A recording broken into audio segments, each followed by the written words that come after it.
হাদিস শরীফে বললেন, ও আমার সাহাবীরা জেনে রেখে দাও, সেই জামানায় আখিরি জামানায় কিছু দাজ্জালার কাজ্জাব পৃথিবীতে আবির্ভাব হবে।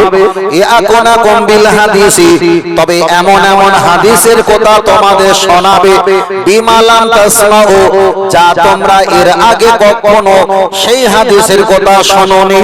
ও আনতুম ওয়ালা আবাউকুম, এমনকি তোমাদের মুরব্বিরা যারা কবরে চলে গেছে তারাও এই হাদিসের কথা শুনে কখনো কবরে যায়নি। আমি আপনার কাছে ছোট করে বলছি, হাদিসটা মিশকাত শরীফে এসেছে।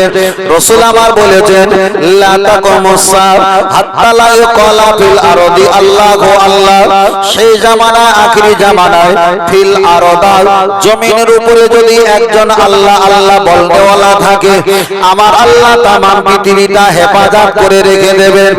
একজন যদি আল্লাহ আল্লাহ বলনেওয়ালা না থাকে, আমার আল্লাহ পৃথিবীটা চূর্ণ বিচূর্ণ ধ্বংস করে দেবেন।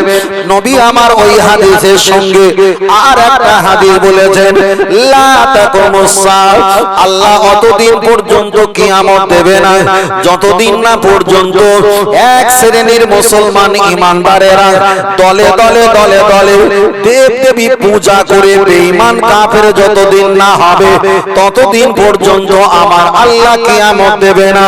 তাহলে আমরা তো বিশ্বাস করি নবী যেটা বলে আমার আল্লাহর পক্ষ থেকে বলে। নবী ঘুমিয়ে যেটা দেখে ওটা যেমন সত্য, আর প্রকাশ্যে যেটা বলে এটা তেমন সত্য। ওহী যেমন আসে এটাও তদ্রুপ বরাবর সত্য। তাহলে নবী বললেন সেই জামানায় আখিরি জামানায় এক শ্রেণীর আমার উম্মত একটা নয় দুটো নয়, দলে দলে দলে দলে হতে পারে 2 জন, হতে পারে 2 লক্ষ, হতে পারে 2000, হতে পারে 2 কোটি। ওরা দলে দলে কিছু সংখ্যক উম্মত যতদিন না দেবদেবীর পূজা করে বেঈমান কাফের না হবে আমার আল্লাহ ততদিন পর্যন্ত কিয়ামত দেবে না। এই হাদিসটা যখন আমি পড়েছি বিশ্বাস হয়ে গেছে, আমি পূজা যদি না করি আমার চাচতে ভাই খালাতে ভাই কোন খপ্পরে পড়ে পূজা করবে আর হাজার মানুষ তার সহযোগিতা করে দলে দলে বেঈমান হবে, তারপরে আল্লাহ কিয়ামত দেবে। ব্যাটারি আছে তো? আল্লাহ, ও আমার বাপীরা খুব ভালো করে খেয়াল করবেন, ওয়াজ নসিহত মানে পাপের কাজ থেকে সরে আসা আর ভালো কাজটা মানুষের কাছে ওপেন করে দেওয়া, এর নাম হলো বক্তব্য। চলেন একবার এগিয়ে যাওয়া যায়। লক্ষ্য করে দেখা যায় রাসূল বলেছেন দলে দলে বেঈমান আর কাফের হয়ে যাবে। আমি আপনার কাছে ছোট করে বলছি, আপনার বাড়িতে নামাজ পড়ে, রোজা রাখে, হজ করে, যাকাত দেয়, ইমাম সাহেব হুজুরকে খানা দাও, মুয়াজ্জিনকে খানা দাও, ইমাম সাহেব হুজুর খতম পড়ে, দোয়া দরুদ পড়ে। আপনার বাড়ি 4 জন 5 জন ফ্যামিলি, এরা আদবের সঙ্গে থাকে, এরা পর্দা করে, কিন্তু পাশে একটা বাড়ি আছে তারা নামাজ কালাম পড়ে না, জুয়া খেলে, নেশা আর মদ থাকে, কিন্তু তাদের কোনো রোগ কোনো রোগ হয় না, বিমার হয় না, তাদের কোনো অসুবিধা হয় না।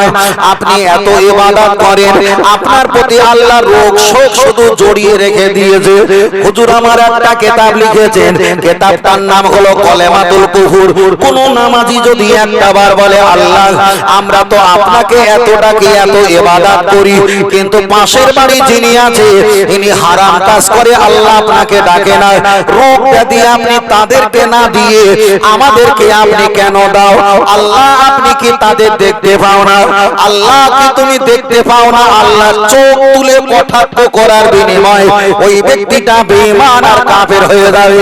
তাহলে আল্লাহ নজর তুলে কথা বলার বিনিময়ে ওই ব্যক্তিটা যদি বেঈমান আর কাফের হয়ে যায়, আল্লাহকে বাদ দিয়ে অন্য কারোর কাছে সাহায্য চাইলে ওই ব্যক্তিটার ঈমানদার আছে বলে কি আর বিশ্বাস হয়? নেই। আল্লাহ ও আমার বাচ্চারা চলে না গিয়ে যাওয়া যায় লক্ষ্য করে দেখা যায় আমার বক্তব্যটা খুব ভালো করে খেয়াল করে শুনবেন চলে না একবার আগিয়ে যাওয়া যায় লক্ষ্য করে দেখা যায় আমি এখানে ওয়াজ করব হাদিস অনুযায়ী এই জায়গাটার নাম হলো ইজামারাতুম মির রিয়াজিল জান্নাহ আকামা ক্বালা আলাইহিস সালাম আল্লাহ নবী বলেছেন এটা হলো জান্নাতের টুকরা এখানে সুবহানাল্লাহ আলহামদুলিল্লাহ ইয়া আল্লাহ ইয়া আমান ইয়া রাজ্জাক ইয়া ফাত্তাহ ইয়া গনি আল্লাহ ইয়া আজিজ ইয়া কাবি এক একটা তাসবিহ পাঠ করা হয় মিশকাতের হাদিসে এসেছে একবার যদি সুবহানাল্লাহ তাসবিহ পাঠ করা হয় আসসামা আসমান আল আরদা জমিন আসমান আর জমিন যতটা ফাঁকা জায়গা million million billion billion trillion trillion crore crore অধিক কিলোমিটার রাস্তা একবার সুবহানাল্লাহ পাঠ করলে এতটা ফাঁকা জায়গা আল্লাহ নেকি দিয়ে ভরপুর করিয়ে দেন বলুন সুবহানাল্লাহ আর একটু জোরে বলেন সুবহানাল্লাহ তাহলে এখানে হবে কোরআন আর হাদিসের কথা এখানে হবে ভয় দেখানোর কথা এখানে হবে জান্নাতের আশার কথা এখানে হবে ইবাদতের কথা ও আমার বাপজিরা এখানে আলেমরা বসবে হাজী সাহেবরা বসবে নামাজি মুসল্লিরা বসবে এই জায়গাটা তাদের জন্য বরাদ্দ কিন্তু হাদিস শরীফে এসেছে কুল্লু মুশকিরিন নাজাসুন আও কামা ক্বালা আলাইহিস সালাম তাহলে কুল্লু মুশকিরিন কুল্লু মানে বহু বচন মুশকিরিন নাজাসুন মানে ওরা হলো অপবিত্র তাহলে এটা যদি পাক পবিত্র হয় একদিকে আলেম একদিকে হাফেজ একদিকে মুয়াজ্জিন একদিকে ইমাম হুজুররা জায়গাটা এখানে ভরে রাখবে কোরআন হাদিসের কথা হবে কুল্লু মুশকিরিন নাজাসুন একজন নাজাসজন না পাক ব্যক্তি অপবিত্র ব্যক্তি যিনি পবিত্র নয় না পাক তাকে যদি আমার পাশে বসিয়ে বক্তব্য দেওয়া হয় না না এটা দ্বীনের খেদমত নয় না না এটা সম্প্রীতি নয় বরং এটাই হলো ঘন্টার কোলে ঘ্যামটা নাচন চলেন আমি আপনাকে বোঝাতে চেয়েছি খুব ভালো করে খেয়াল করে দেখবেন একবার হিসাব করে দেখেন ও আমার বাবাজিরা এই জায়গাটা আমি বসেছি আল্লাহর ঘর মসজিদ আল্লাহর ঘর মসজিদ ইমাম সাহেব নামাজ পড়াবেন নবী আমার হাদিস শরীফে জানিয়ে দিলেন আল্লাহ নবী হাদিস শরীফে বললেন মা বাইনা বাইতি ওয়া মিম্বার আল্লাহ নবী হাদিস শরীফে বললেন আহাব্বু ইলাল্লাহি মাসাজিদুহা तमाम পৃথিবীর জমিনে যত ঘর আছে সবচাইতে শ্রেষ্ঠ ঘর হলো আমার আল্লাহ পাকের ঘর মসজিদ আল্লাহ পাকের ঘর মসজিদ নবী আমার আরেকটা হাদিস শরীফে বললেন মা বাইনা বাইতি ওয়া মিম্বারি রাওজাতুম মিন রিয়াজিল জান্নাত আল্লাহ নবী মসজিদে নববীর ইমামতি করার জায়গা রাসূল পাক যেখানে শাহিদ আছে দুটো জায়গা হলো জান্নাতের টুকরা আল্লাহ নবী আরেকটা হাদিস শরীফে বললেন ও আমার সাহাবীরা জেনে রেখে দাও তোমরা যদি মুম্মান বানা লিল্লাহি মসজিদান বানাল্লাহু লাহু বাইতান ফিল জান্নাহ তোমরা যদি মসজিদে টাকা দিয়ে শ্রম দিয়ে অর্থ দিয়ে তোমরা হিকমত আর শক্তি দিয়ে যদি মসজিদে তোমরা দান করতে পারো তোমরা যদি জান্নাতি হয়ে দাও আমার আল্লাহ খুশি হয়ে কুদরতি দুটো হাত দিয়ে জান্নাতের ভিতরে ওই বান্দার জন্য স্পেশাল একটা ঘর বানিয়ে দেবেন বলুন সুবহানাল্লাহ তাই আমি আপনাকে বোঝাতে চেয়েছি যেখানে মসজিদ হয় ওই মসজিদটা সাত পাবক আসমান সাত পাবক জমিন আল্লাহ নবী মসজিদ বলে ঘোষণা করে দিয়েছেন ওই মসজিদের আযানটা যত দূর পর্যন্ত পৌঁছে যায় তত দূর পর্যন্ত বালা মুসিবত আল্লাহ হেফাজত রেখে দেয় ওই মসজিদের মুআল্লায় যারা থাকে মসজিদে টাকা পয়সা অর্থ যারা দান করে হাসরের ময়দানে ওই মসজিদ তাদের নাজাতের জন্য আল্লাহ পাকের দরবারে কল্যাণের দোয়া চাইবে বলুন সুবহানাল্লাহ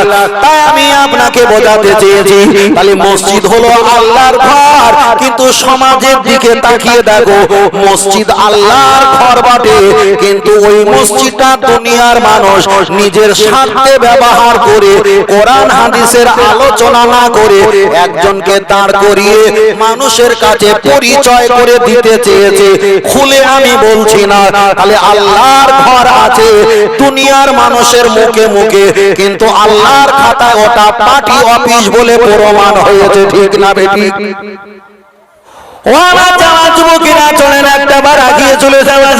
আমি আপনার কাছে বোঝাতে চেয়েছি চলেন একটাবার আমি বোঝাতে চেয়েছিলাম আল্লাহর ঘর মসজিদ সম্পর্কে চলেন আপনার কাছে আমি ছোট করে বলি তাহলে একদিকে মসজিদের কথা বলেছি আমি একটা হাদিস পড়েছিলাম নবী আমার বললেন সেই জামানায় জানায় আমার উম্মাতানিরা এরা দলে দলে দলে দলে বেঈমান আর কাফের হয়ে যাবে।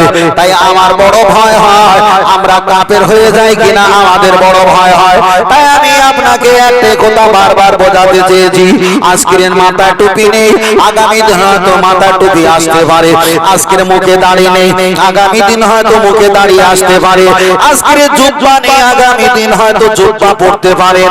আজকের আপনার দেখা যায় নামাজ নেই, হয়তো একদিন সময় আসবে আপনি নামাজি হয়ে যাবেন। আজকের হজ করলেন না, একদিন হয়তো আল্লাহ চাইলে আপনি উমরা কিংবা ফরজ হজ আপনি করে নেবেন। ও বাবাজিরা, আজকের আপনি কুরবানি করেন না, একদিন চাইলে হয়তো আপনি কুরবানি করবেন। তাহলে আমাদের নামাজ রোজা হজ জাকাত তাসবিহ তেলাওয়াত এটা হলো ইবাদত, করতে পারিনি আল্লাহ তুমি ক্ষমা করো, আল্লাহ তুমি maaf করো। তবে জীবনে আল্লাহ আপনার প্রতি আমরা বেইনসাফি করি না। চলেন একবার আগিয়ে যাওয়া যাক। ফুরফুরা শরীফে মুজাদ্দিদ জামান দাদা পীর রহমাতুল্লাহ আলাইহি তিনি ওসিয়াতনামা লিখেছেন। ও আমার ভক্তবৃন্দরা, বশিরাল হুজুর তিনি ব্যাখ্যা করে বলেছেন, আমার ভক্তবৃন্দরা তোমরা জেনে রেখে দাও, তোমরা কোন তোমাদের ধর্ম ছেড়ে দিয়ে অন্য কোন ধর্মে তোমরা প্রবেশ করবে না। ইন্নাদ দীনা ইনদাল্লাহিল ইসলাম, সবচেয়ে মনোনীত ধর্ম হলো ইসলাম ধর্ম। আজকে যদি অন্য কোন ব্যক্তিরা ধর্ম পালন করে তাদের ধর্মে গিয়ে ডিস্টার্ব তোমরা করবে না, সেখানে গিয়ে নাচানাচি লাপালাপি তোমরা করবে না, তাদের ধর্মে তোমরা ব্যাঘাত ঘটাবে না। এটা হলো ইসলাম। লা ইকরাহা ফিদ্দিন, খবরদার জবরদস্তি তোমরা করবে না। আগিয়ে চলে যাওয়া যাক। হুজুর ওই দেখা যায়, হুজুর ওই জায়গাটা বর্ণনা করেছেন।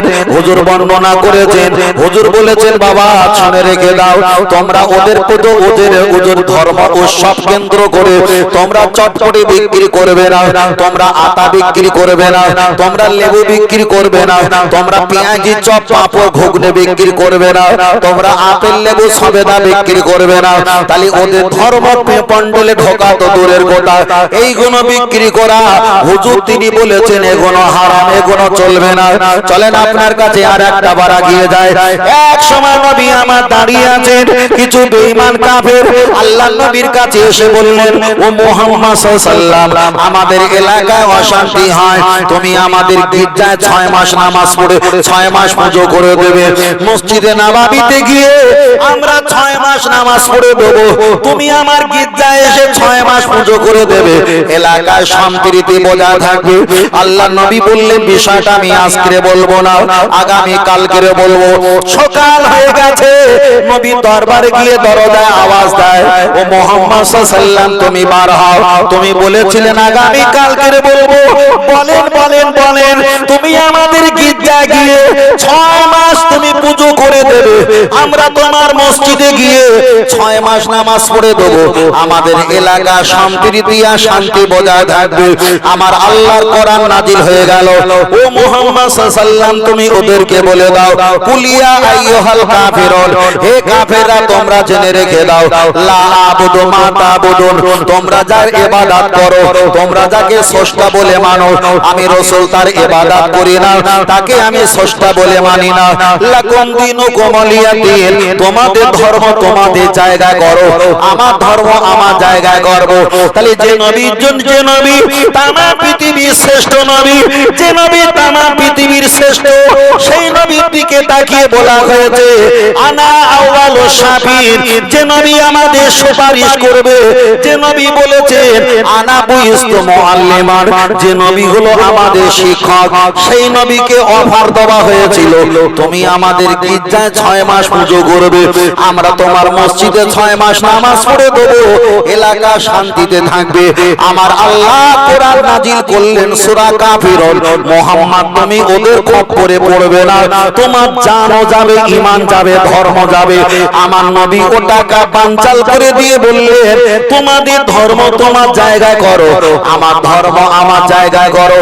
তাহলে যে নবী আমাদেরকে আল্লাহ চিনিয়েছে, জান্নাত চিনিয়েছে, জাহান্নাম চিনিয়েছে, যে নবী আমাদেরকে ধর্ম চিনিয়েছে, সেই নবীর কাছে অফার এসেছে, সেই নবী অফারটা গ্রহণ করল না।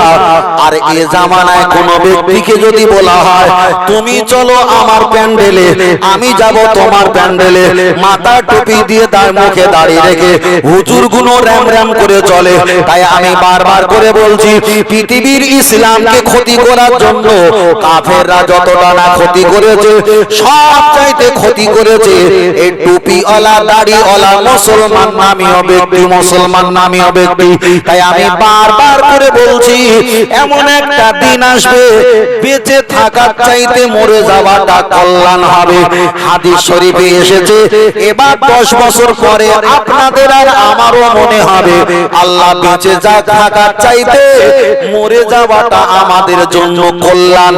হাদিস হয়ে গেছে, হয়তো এখন মনে মনে করছি না, শুধু অপেক্ষায় ব্যবধান, ঠিক না বেঠি? ফের বলছি, কিছুই থাকবে না। আপনি মনে করবেন যে আমার পাড়ায় 80 জন ঘর আছে, সবাই মুসলমান। বাবু কে বলেছে? কে বলেছে তোমারে? 80টা ঘর আছে, আপনি মনে করবেন যে মুসলমান না, কখনো না। রাসূল যুদ্ধের ময়দানে যাচ্ছিল, তাদের মাথায় পাগড়ি ছিল, মুখে দাড়ি ছিল, রাসূলের হাতে হাত দিয়ে বায়াত হয়েছে, কলেমা পড়েছে, নবীর পিছনে নামাজ পড়েছে। যুদ্ধের ময়দানে যাবে বলে পিঠে কাঁধে অনেক সামানপত্র, পানে রুটি পর্যন্ত নিয়ে ঘন্টাকে ঘন্টা হেঁটে যাচ্ছে। যেতে যেতে বলল, ইয়া রাসূলুল্লাহ, তোমার স্ত্রী আয়েশা সিদ্দিকা অন্য একটা সাহাবীর সঙ্গে ব্যভিচারী করেছেন। বলে নাউজুবিল্লাহ। ফের বলছি, রাসূলের হাতে হাত দিয়ে বায়াত হয়েছে, কলেমা পড়েছে, ঈমান এনেছে, মসজিদে নববীতে নামাজ পড়েছে, সাহাবী হয়েছে, যুদ্ধের ময়দানে যাচ্ছিল। যেতে যেতে বললেন, হুজুর আপনার স্ত্রী একজনের সঙ্গে ব্যভিচারী করলেন। রাসূল তো অবাক। রাসূল বললেন, বিবি তোমার বাপের বাড়ি তুমি যাও, আমার জায়গা আমি থাকি। গুঞ্জন যখন উঠেছে, সমস্যা সমাধান না হওয়া পর্যন্ত এক জায়গা হব না। হাদিস বিবরণ দিয়েছে, হযরতে আবু বকর হুজুর কাঁদে, আম্মা জান আয়েশা সিদ্দিকা রাদিয়াল্লাহু তাআলা আনহা কাঁদে যে আমি এমন কাজ করিনি, কে আমার নবীকে এমন কথা শোনালো। রাসূলও বাড়িতে বসে বসে কাঁদে, না রান্না করে দেওয়ার মতো কেউ আছে, না রুটি করে দেওয়ার মতো কেউ আছে। 15টা দিন নবী কাঁদছে, 15টা দিন আম্মা জান আয়েশা সিদ্দিকা রাদিয়াল্লাহু তাআলা নিজের বাড়িতে আবু বকরের বাড়িতে বসে বসে কাঁদছে। 15 দিনের মাথায় কোরআন নাজিল হয়ে গেছে, ও আমার হাবিব কাঁদবেন না, তোমায় যারা 15 দিন ধরে কাঁদিয়েছে, এই কাঁদানোর পিছনে তারা নামাজ পড়েছে, রোজা রেখেছে, তোমার হাতে হাত দিয়েছে, মসজিদে নববীতে নামাজ পড়েছে, তোমার সঙ্গে যুদ্ধের ময়দানে গেছে, তোমাকে ক্ষতি করার জন্য, কাঁদানোর জন্য উদ্দেশ্য ছিল এইটা। নামাজ মাথায় টুপি যুদ্ধে যাওয়া তাদের উদ্দেশ্য ছিল না, উদ্দেশ্য ছিল না।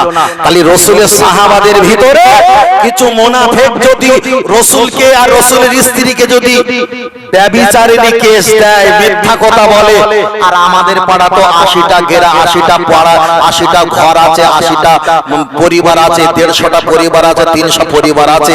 এখন আমরা বেঁচে আছি কি মরে গেছি? মেটাল ডিটেক্টর মেশিন দিয়ে চেক করে দেখেছো?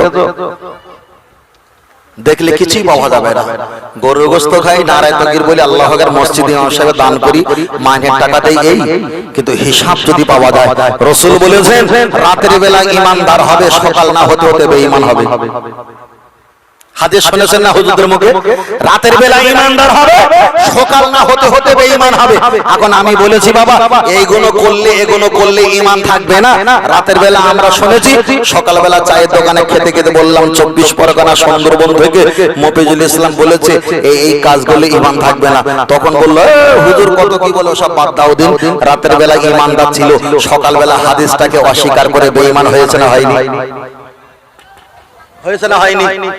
তাহলে রাসূলের হাদিস টাটকা হাদিস, রাতের বেলা ঈমানদার হবে, সকাল বেলা বেঈমান হবে। আবার রাতের বেলা যখন ঘুমাবে আল্লাহর নাম নিয়ে দোয়া পড়ে, বিশাল দোয়া দরুদ একদম পড়ে, লুঙ্গি খুলে ফাঁকা হয়ে যাবে, তেও দোয়া দরুদ পড়বে, দোয়া দরুদ পড়বে, পড়ে একদম ভালো করে কায়দা কাম করেলে, আল্লাহ তুমি হেফাজত করো, আল্লাহ যা করেছে মাফ করে দিও।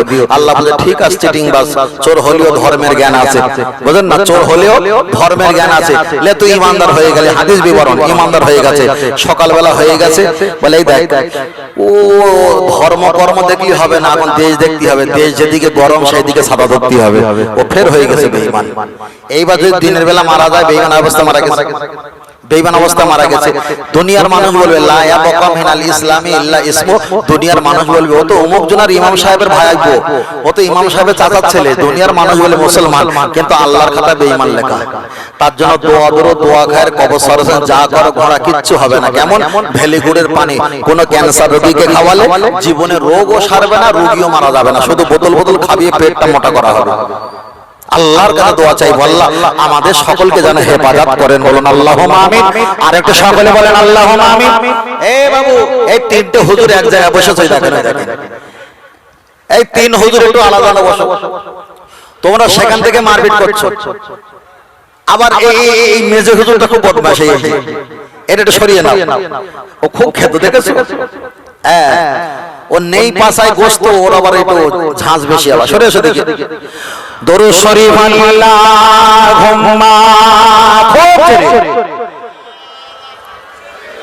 একটু আগে আসবে, একটু আগে এসে বাবুর পিছনে জায়গা হচ্ছে না। ওয়া আলা আলি সাইয়্যিদিনা মাদিনার ঘরে যাব, সেইখানে আখিরি নবীকে পাবো, মনের কথা সব বলিব, সে যে মুহাম্মদ ইয়া রাসূলুল্লাহ। আল্লাহুম্মা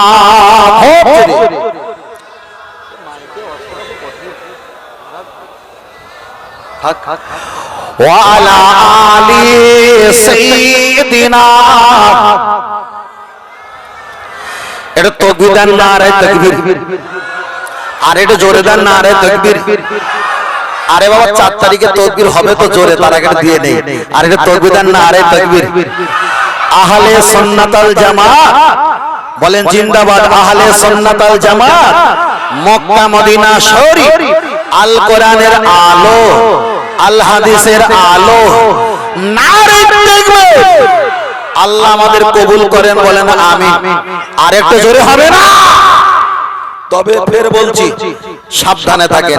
আচ্ছা সবচাইতে রয়্যাল টাইগার বাঘ কোথায় বিখ্যাত বলে দিন? আমার সুন্দরবন না? সুন্দরবনে আপনারা যাবেন, আমার সঙ্গে দেখা করবেন, ভালো করে ঘুরিয়ে নিয়ে আসবো। সুন্দরবনে সবচাইতে সুন্দরবনের বাঘ ও খেদ বদমাইশ যাই হোক না কেন, তবে জাত দেখে সলিড দেখে। ওরা মানুষ চেনে, ওরা কিন্তু অমানুষ চেনে না। ওরা মানুষের ধরে, অমানুষের ধরে না, মানুষ চলে। সুন্দরবনের জঙ্গল বিরাট বড়, বাংলাদেশ ধরে নিয়েছে, আমাদের ইন্ডিয়া ধরে নিয়েছে। এখন ওই জঙ্গলের বাঘ যদি আপনাদের কলা বাগান আছে, বাঁশ বাগান আছে, কচু বাগান আছে, ক্ষেত, এই সবজি ক্ষেত, কচু বাগান, বাঁশ বাগান, যদি এর ভিতরে একটা বার চলে এসেছে, এখন বন্যায় ভেসে ভেসে, আমরা কি তারে চুমো খাবো না তারে খোপ কটা বেটবো? খোপ মারা মারবো, দড়ি দিয়ে বাঁধবো, নেট দিয়ে বাঁধবো, ফটো তুলবো, অকরে শেষ দেখাবো, পারিসে দুটো মেরে যা, বুঝলেন? মেসেজ করে জানাবো। ছোট বড় আবাল বনিতা সবাই একটু গুটো কথা মারবে। 90 বছরের বুড়ি তিনিও চশমাটা ঠিক করবে, ঠিক করে বাঘ তো হ্যাঁ বাঘ, লাঠি এরকম গুতা দেবে, এইটা ভাগ না বাঘ। আচ্ছা যে আমরা ছোটবেলায় পড়েছি পশুর গায়ে শক্তি বেশি, মানুষের মাথায় বুদ্ধি বেশি, কিন্তু ওই পশু এত শক্তি থাকা সত্ত্বেও মার খাচ্ছে না, খায় না। কেন খাচ্ছে? ভুল একটা, ওর শ্রেষ্ঠ জায়গা হলো জঙ্গল। জঙ্গল আমরা যাই, জঙ্গল থেকে অন্তত হাফ কিলোমিটার দূর থেকে আমরা ভয়ে ভয়ে করে পালাই, ওর ভয়তে। তাহলে ওই জঙ্গলে থাকবে, আমরা ভয়তে দূর থেকে থাকবো।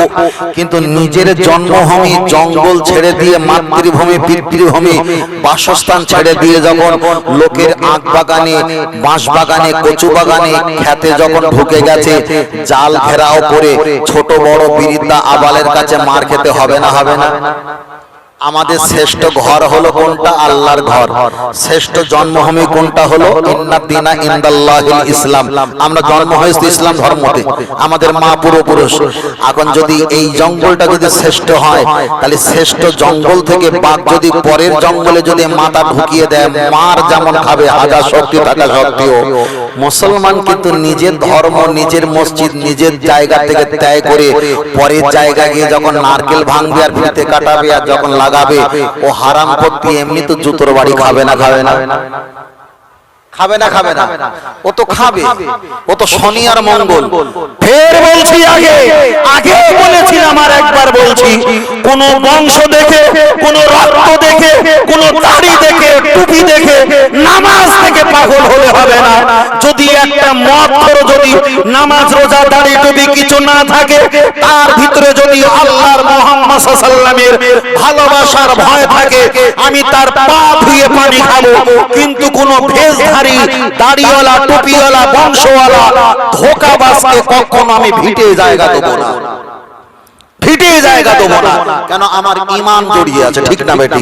আমার ঈমান জড়িয়ে আছে। তাই বারবার করে বলছি, জীবনে রবীন্দ্রনাথ ঠাকুর বলেছিলেন, আমার চাইতে আপনারা ভালো জানেন, তোমার ডাক না শুনে যদি কেউ না আসে। একবার বলিনি, অনেকবার বলেছে, একলা চলো, একলা চলো, একলা চলো রে। বোঝাতে চেয়েছেন একা চলবে, সিংহর মতো একা থাকবে, ভেড়ার মতো দলে থাকবে না। একা থাকবে, একবার ঘাড় ঘোরালে ভেড়ার দল ছুট মেরে পালাবে। সত্য পথে থাকবেন, তোমার সঙ্গে কেউ থাকুক আর না থাকুক যায় আসে না। আপনি সত্য পথে আছেন, আপনার হক আদায় হয়ে গেছে। কথা বুঝতে পেরেছেন? আল্লাহ আমাদেরকে বোঝার তৌফিক দান করেন, বলেন আমিন। এদিক দিয়ে বিরানি সেন আসছে, আর কি অস্পতি ভালো লাগে? এদিক দিয়ে বিরানি সেন আসছে না, বাবুচিরা শুধু সরপোশগুলো খুলছে, লাগাচ্ছে, বাবুটা ঢেকে রাখো। এত বিরানি সেন বার হলে শ্রোতারা শুধু ঘড়ি দেখবে, হুজুর ছেড়ে দাও, তাড়াতাড়ি বাড়ি যাই। আল্লাহ আল্লাহ, মানে বাবুচি খুব জোরদার, বাবুচি তাই তাই খুব জোরদার। আল্লাহ আল্লাহ, চলেন আগে যাই। চলেন, আমি আপনার কাছে বোঝাচ্ছিলাম, বলতে বলতে অনেকটা বিষয় বলে ফেলেছি। ও বাবাজিরা, চলেন আপনার কাছে আমি বলছিলাম, আগের উপমা দিয়ে বলেছি, আর বেশি লম্বা করব না। আবার হাদিসের দিকে একটা বার ফিরে চলে আসি। চলেন একটা বার এগিয়ে যাওয়া যাক। লক্ষ্য করে দেখা যায়, এক সময় নবী আমার বললেন, মান আতা আমিরি আও কামা ক্বালা আলাইহিস সালাম। এই হাদিসটা সামনে রেখে আর একটা চ্যাপ্টা বলি, আপনারা জ্ঞানী মানুষ, বুঝতে সুবিধা হবে, আমার কষ্টটা কম হবে, বেশি ব্যাখ্যা করতে হবে না। নবী বললেন, মান আতা আমিরি, আমি যেখানে ধর্মের আমির করে পাঠাবো, ধর্মের লেবার করে দায়িত্ব দিয়ে যাকে পাঠাবো, তিনি যেটা বলবে সেটা আমার বলা হয়ে যাবে। একে বলা হয় ধর্মের কনভার্ট করে আমির বানানো হয়। চলেন একটা বার এগিয়ে যাওয়া যাক। আল্লাহ নবী বললেন, যুদ্ধের ময়দানে আমি আজকে যাব না, আমি 40 জন সাহাবীদেরকে যুদ্ধের ময়দানে আমি চলে যেতে বলবো। ও আমার সাহাবীরা, তোমরা যুদ্ধের ময়দানে চলে যাও। ইয়া রাসূলুল্লাহ, আমাদেরকে কে নেতৃত্ব দেবে? আপনি যাবেন না, আমরা তো গুলিয়ে ফেলবো। আল্লাহ নবী একজনকে দাঁড় করিয়ে দিয়ে বললেন, 40 জনের ভিতরে একজনকে আমি আমির আর লিডার, প্রেসিডেন্ট বানালাম। ইনি তোমাদের যুদ্ধের সব সমস্যার সমাধান করবে। ইনি যেটা বলবে সেটা আমার বলা হবে, এনার কথা শুনলে আমার কথা শোনা হবে। এনাকে তোমরা যদি এড়িয়ে চলো, আমার সিদ্ধান্তকে এড়িয়ে চলা হবে। ব্যাস এতটুকু থাক। আল্লাহ নবী যুদ্ধের ময়দানে ওদেরকে নামিয়ে দিল। আবার ডেকে বললেন, শুনে দাও, যুদ্ধের ময়দানে যদি তোমরা জিতে যাও, যত বেঈমান কাফেররা যুদ্ধ করতে আসবে, ওরা কিন্তু যদি হেরে যায়, ওদের মেয়েগুলো, ওদের স্ত্রীগুলো, ওরা উলঙ্গ হয়ে যায়। আর ওদের গায়ে জিহিরাত, জহরত, কাঞ্চন, মণিমুক্তা, যত অলংকার বড় বড় আছে, ওরা সামনে উলঙ্গ হয়ে নাচানাচি করবে। ওদের দলকে শক্তিশালী আর উত্তেজিত করার জন্য খবরদার ওদের খপ্পরে তোমরা পড়বে না। আল্লাহ নবী পরে আর একটা কথা শুনিয়ে দিলেন, তবে ওরা যদি হেরে যায়, ওরা যখন পালিয়ে যাবে, ছুটে দৌড়ে চলে যাবে, এত বড় বড় সোনা, জহরত, কাঞ্চন, মণিমুক্তা আর সামান পত্র, যত অলংকার, আর ঝুলতে ঝুলতে লাগতে লাগতে ছিঁড়ে পড়ে যেতে পারে। তবে যিনি পাবে তিনি নেবে, কেউ কারোর ভাগ দেবে না। ব্যাস এতটুকু নবী বলেছেন। সাহাবারা যুদ্ধের ময়দানে চলে গেছেন, যুদ্ধ চলছে। যাকে নবী লিডার আর আমির বানিয়েছিল, আর তারা জিতে যাচ্ছিল। আর তিনি বললেন, আমরা তো জিতে যাচ্ছি, তবে আমাদের কিছু একটা ভুল হয়ে গেছে, তোমরা সকলে চলে এসো, নতুন করে আমরা আবার একটু ইনসাফ করে নেব, আমরা আলোচনা করে নিয়ে আবার যুদ্ধের ময়দানে নেমে পড়বো। তাফসীর কারকেরা ব্যাখ্যা করে বলেছে, 40 জনের ভিতরে সবাই নবী সাহাবার ওই ডাকে চলে এসেছে। 13 জন একজন ব্যক্তি আসলো না যারা পালিয়ে যাচ্ছিল বেঈমান কাফেরদের স্ত্রীরা হীরা জহরত কাঞ্চন মণিমুক্তা আর সোনার দহন সোনা দানা সব ছিঁড়ে ছিঁড়ে পড়ে যাচ্ছিল। এরা কুড়াতে ওরা যেখানে গিয়ে স্থান নিয়েছে সেই পর্যন্ত পৌঁছে গেছে। পিছন ফিরে দেখে অনেক রাস্তা চলে এসেছে। ওদের দলবল একটা জায়গায় 18 জন ব্যক্তি এরা কাফেরদের ডুবের ভিতরে চলে এসেছে। ওদের একেবারে কাছে চলে এসেছে। তাফসীর কারকেরা বর্ণনা করেছেন ওই 13 জন ব্যক্তিকে একবার পাকড়াও করে ফেলেছে। কে বলেছে এমন মারা মেরেছে মাটির সঙ্গে মিশিয়ে দিয়েছে, আবার কেউ বলেছে অনেক টাকা অনেক সোনা দানা ওই ব্যক্তিগুলো তাদের কাছে বিক্রি হয়ে গেছে। তাই আমি আপনার কাছে বোঝাতে চেয়েছি